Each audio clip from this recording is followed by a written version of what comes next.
And so the next morning, I rocked up at Shaolin Temple at 5 a.m. and began my training with my hero.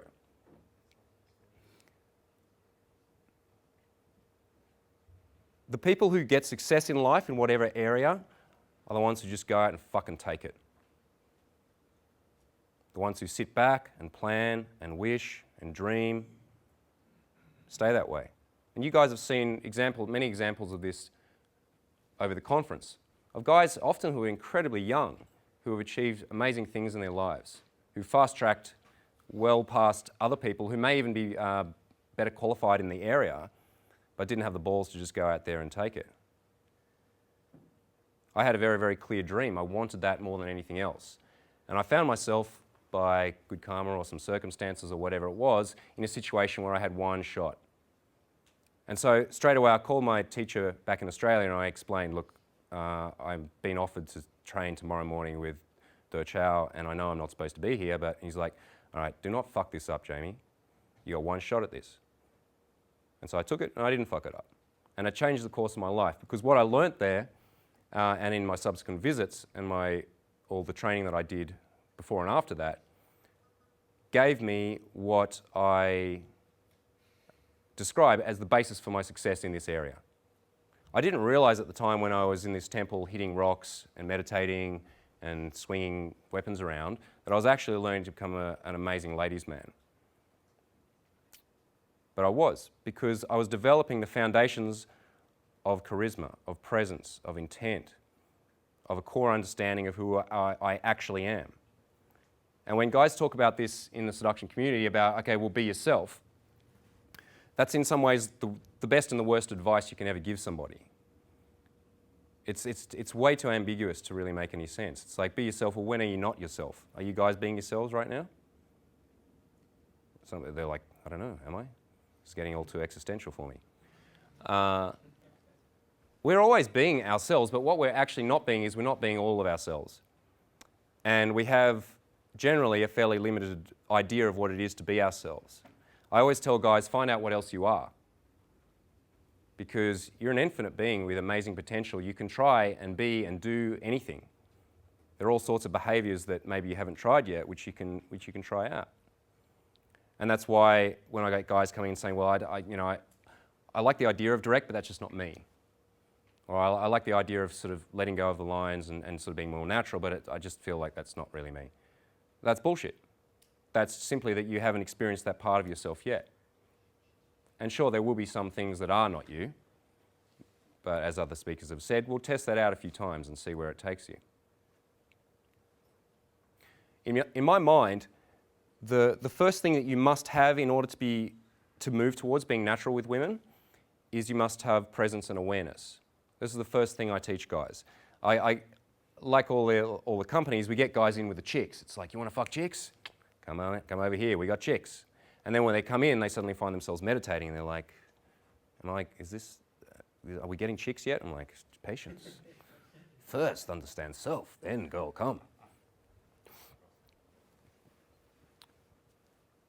Because if you're not actually present and aware in the moment, then you cannot be natural with a girl. If you're thinking ahead to the next 2 or 3 or 4 things that you're going to say, then you won't notice all the important things. Because the way I seduce women is I let them teach me how to seduce them. Every single one of them is slightly or on a bigger level different than the other one, which is why a one-size-fits-all linear model for seduction is never going to work. It's possibly going to work for the guy who invented it with his particular type of girls, but it's not going to work in general. And I'm not interested in what might work some of the time. I'm interested in the principles behind what works consistently. And that's what you guys want, right? You want consistency with your results? Yeah? Cool. I look at there's kind of 2 major schools of seduction, and there's a lot of debate about this, okay, indirect versus direct, or, scripted versus uncanned, or, slightly poached, or whatever else. And the way I see it, that there's only 2 types. There's principle-based and there's technique-based. Yeah? A technique-based system, and this goes for many, many, many other disciplines, and I got this idea originally from martial arts, was that a technique-based system says that when A happens, you do B.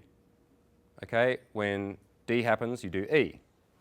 And in order to have any success, you're going to have a contingency plan for every single eventuality.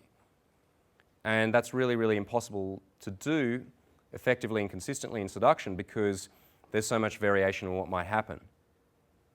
If you've got it in your head that you need to go up with some particular line, and then the girl doesn't respond in the way that she's supposed to, what do you do then? When I was speaking in LA last year, we had a couple of girls who were helping us with promo, and during the break, one of the guys came up and tried this opener, and so he's like, "Hey, you look like a horse girl. Do you like horses?" And the girl says, "No, I don't like horses." And he's like, "So you like horses, right? Okay, cool. So," and then he tried it again the next day, the exact same line. She's like, "Are you asking me again if I like horses?" And he couldn't enter into his head. It's like, well, it says in the book, when I say that, she says yes, because all girls like horses, and then therefore you can roll on with your routine. But it didn't work that way, and obviously didn't get the result that he was after. I had another client who lives in Czech Republic, an expat there. And he was doing a particular program which gave him a line, which was one of these, unbreakable lines, that someone has been working away in a laboratory for 6 years and has found this line. This is the line. Yeah, and that's what everyone's like waiting for. It's like, it's coming. It's coming. It says on the website it's coming 48 days and counting. This line went something along the lines of, "Yo, girls, do you know Heather? Yeah, she's a really cool chick. I puked on her last summer and then we made out. Hey, let's fuck," or something like this. Yeah. Now, that might work in a frat house in the States, maybe. I don't know. So this guy gets it, and then he translates it into Czech. He's like, "Okay, you girls like know Heather," and then goes up to a girl on the streets of Prague and tries that line. Ooh, nasty. And he was really, really confused why she spat on him and then turned on her like incredibly high heels and strutted off down the cobblestones away from his life forever. Because he didn't understand what he thought was, and this is not his fault, is because guys are sold the idea that the content of the line is what is going to unlock the vagina, right? That somewhere within these words is the answer, and it's not true. The content is very rarely of much importance. It's the principles underlying it that actually make the difference.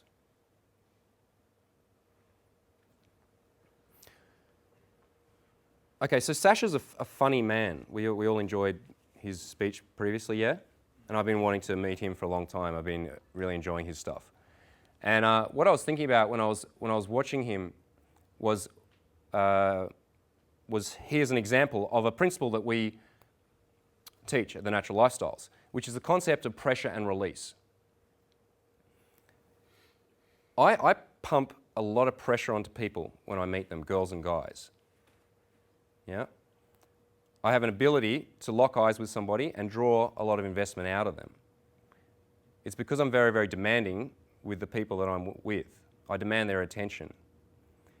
And a good comedian does this really, really well. I mean, what's a bad comedian? How do you describe a bad comedian? Yeah, he's not funny. His jokes aren't any good. Yes, all right. But how do you know when someone's not a good comedian? A cool voice tonality. No laughter. Yeah, okay, all right. A bunch of these things. Lose tension. Yeah, really what there is there's the lack of tension in the room. And the easiest way to spot this is when a comedian laughs at their own jokes, which is why I hate David Letterman. He's not funny. I don't like him at all. Because he's so fucking smug and thinks he's so good. He's not. He's not funny at all. People just think he's funny because he's on that show. Now, the reason a comedian in that situation is not good is because they do not know how to hold pressure on their audience. Their job is to confuse, intrigue, and create a build-up of tension, and to be able to hold that pressure till exactly the right moment. And then when it's the right moment, then they drop the punchline. And if the audience hasn't been able to predict it or it's clever, then they get that sensation, the feeling of a release of tension, which they do by laughing. The bad comedian steals the job of the audience, which is to laugh, to release the pressure. In the same way, you'll see this, there's a lot of crossover. You'll see this with guys who can't handle pressure on themselves and can't handle putting pressure on somebody else, is that when they're in an interaction with a girl, they will be nervously laughing. They will be smiling too much. They will be agreeing with everything. They will be speaking way too fast. They will be moving a whole lot. And there's a whole range of behaviours and nuances that release pressure and create pressure. When I open, I usually open with a couple of words and then I wait and see what happens. Yeah. Now, I don't want to pick on you, but the other day when I was sitting down with those girls and you came over, I'll give you a little bit of feedback here of why you blew yourself out. Because they didn't blow you out, you blew yourself out. Yeah, I did. Yeah, which is totally fine. And props to him because he was the only one who had the balls to come over and try and join. Yeah. When I went over to those girls, I opened with, I don't know, they were cleaning up some beer cans and I said, oh, have they left you to clean up? And don't write that down because it's like, okay, use that one. All right? I was just making an observation, and as I said that, I sat down.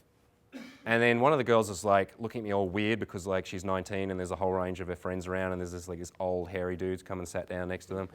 And I'm totally fine with that. I can sit in that tension all day. It doesn't bother me at all. Yeah? And so I'm sat down and there's no way I'm leaving. And it's going to be much easier for them to put up with me and engage with me than it is to try to dislodge me. And people will tend to do what's easiest. Yeah? So if you make it really easy on a girl to brush you aside, then she probably will. If you make it harder, it's easier for her to stay and deal with you, then you're going to be able to lock in much more easily. Yeah? So what you did is, by that time in the conversation, we were quite deep into things, and you came on in and you sort of didn't quite sit down, you sort of almost sat down and said, oh, so guys, you know, what's good tonight? And just started saying stuff.